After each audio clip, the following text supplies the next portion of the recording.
Good morning everyone. So today I shall explain the branching instructions in 8085.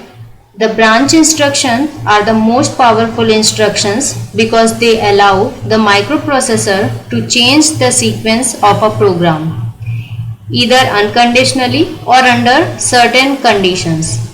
These instructions are the key to the flexibility and versatility of the computer. The microprocessor is a sequential machine. It executes machine codes from one memory location to the next memory location. Branch instructions instruct the microprocessor to go to a different memory location, and the microprocessor continues executing machine codes from that new location. The address of the new memory location is either specified explicitly or supplied by the microprocessor or by any extra hardware. The branch instructions are classified in three categories: jump instructions, call or return instructions, and restart instructions. In this section, we shall explain the jump instruction, which are unconditional and conditional, and restart instructions associated with few techniques. Before starting with instruction, I shall give you a brief introduction of program counter. Program counter is a 16-bit register. It contains a memory address. It contains that very memory address from where the next instruction is to be fetched for execution. Suppose the program counter content are some address, let's say 2000H, then it means that 8085 desires to fetch the instruction byte at 2000H. After fetching the byte at 2000H, the program counter is automatically incremented by 1. This way, 8085 becomes ready to fetch the next instruction byte or fetch the next opcode. I shall explain this in further example. So, the content of the PC can be changed by unconditional jump, conditional jump, and subroutine calls.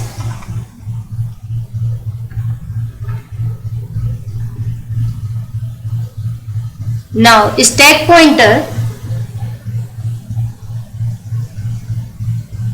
The stack is a last in first out data structure implemented in the RAM area and is used to store addresses and data when the microprocessor branches to a subroutine.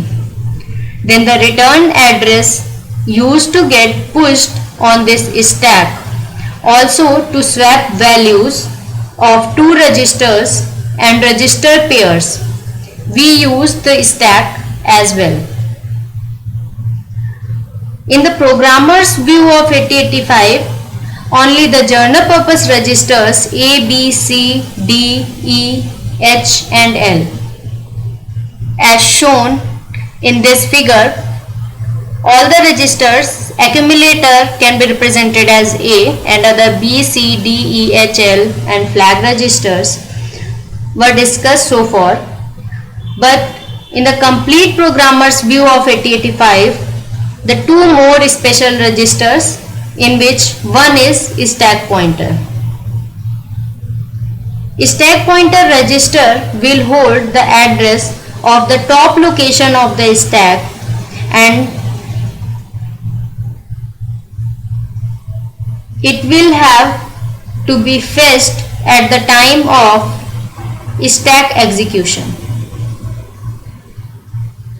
Stack pointer is a special purpose 16-bit register. It contains a memory address.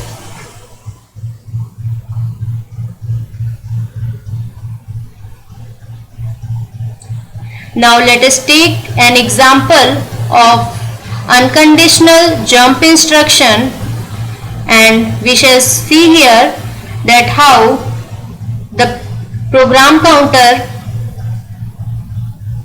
value has been changed. So here the first instruction move A comma B is stored at memory location 1053. When this instruction is executing, at the time of its execution, program counter has a value 1054. It shows that the next instruction which need to be executed is in memory location 1054, and at the time of execution of move C comma A, the program counter value is 1055H. At the time of jump execution, at the time of execution of this instruction which is stored in 1056, it is a jump instruction. So in that case, program counter has a value 1057.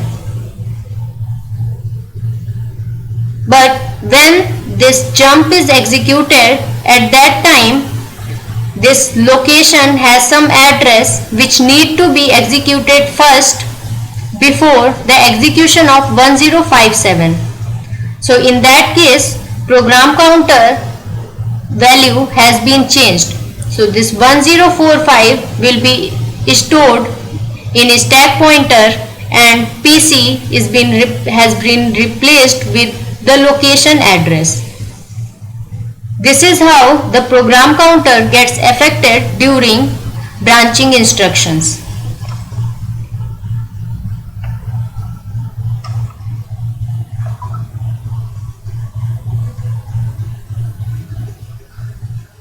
We shall start with the unconditional jump.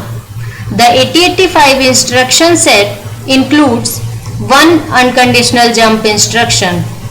The unconditional jump instruction enables the programmer to set up continuous loops.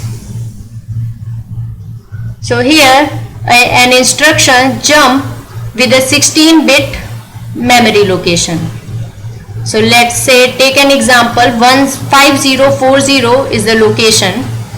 So the program sequence is transferred to the memory location specified by 16-bit address given in the operand. Initially it will fetch JMP using 40 states. At that time the program counter status has been 1010, which is this location. So after the execution of this complete instruction, the 1010 should be executed. One point which we should keep in mind, that higher address bytes are stored later and lower address bytes are stored just after jump instruction. It is wrongly mentioned here that 15H, here should be 50H.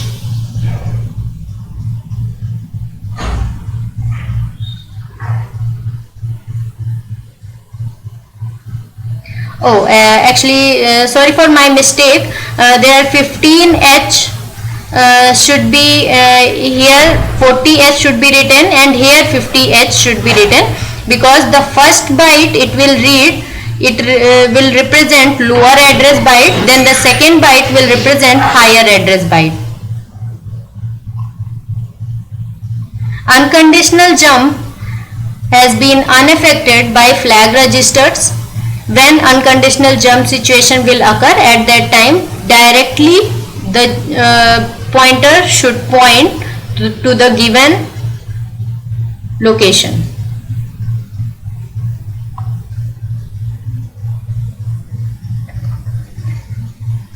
When this address is executing, at the time of its execution,